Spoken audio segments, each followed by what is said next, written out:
Lena was a collector who loved browsing antique shops. One day, in a small, dusty store on the outskirts of the city, she found an old doll. The doll had a faded porcelain face, a worn-out dress, and eyes that glittered like glass.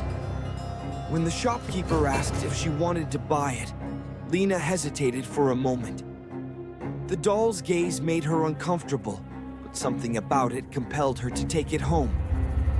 When she got back, she placed the doll on the top shelf of her bookcase.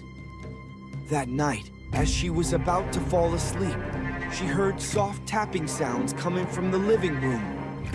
She got up to check and found the doll on the lower shelf. "I didn't put it there," she thought. She returned the doll to its place and went back to bed. The next morning, the doll was on the lower shelf again. This time, its expression had changed. It no longer smiled. Instead, it seemed to glare at her with an almost angry look. Lena decided to lock the doll in a box and put it in the closet. But that night, the tapping sounds grew louder.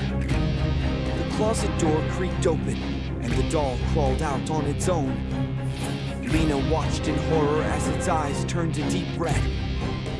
"Why are you locking me away?" a voice whispered. It was coming from the doll. Lena screamed, grabbed the doll, and threw it out the window. The next day, the doll was back in the garden. Its dress was muddy, and its expression was even angrier than before. Desperate, Lena decided to burn the doll. She lit a fire in the backyard and tossed the doll into the flames. As it burned, a piercing scream-like sound echoed through the night. But the next morning, the doll was back on the bookshelf.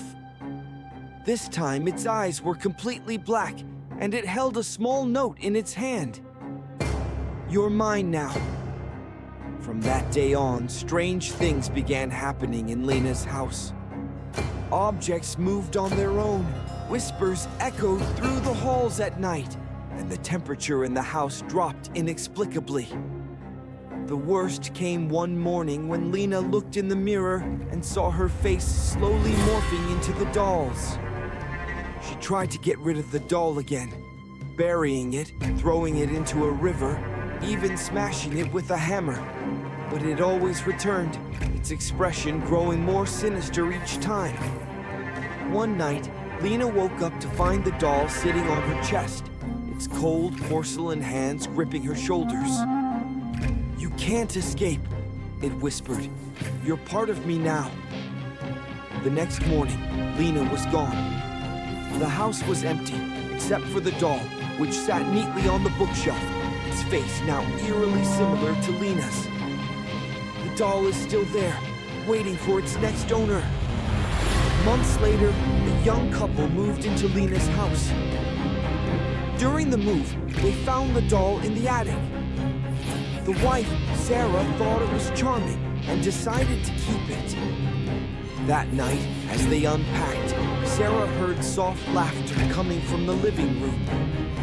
When she went to check, the doll was sitting on the couch, its head tilted slightly, as if watching her. Sarah picked it up, and for a moment, she thought she saw its lips move. "Welcome home," it seemed to say. The couple laughed it off, calling it a trick of the light. But as the days passed, strange things began happening again. The doll would appear in different rooms, its expression growing darker and more twisted. One night, Sarah woke up to find the doll standing at the foot of the bed, its black eyes gleaming in the moonlight. "Your turn," it whispered. The next morning, Sarah was gone. Only the doll remained, its face now bearing a faint resemblance to hers. And so, the cycle continues.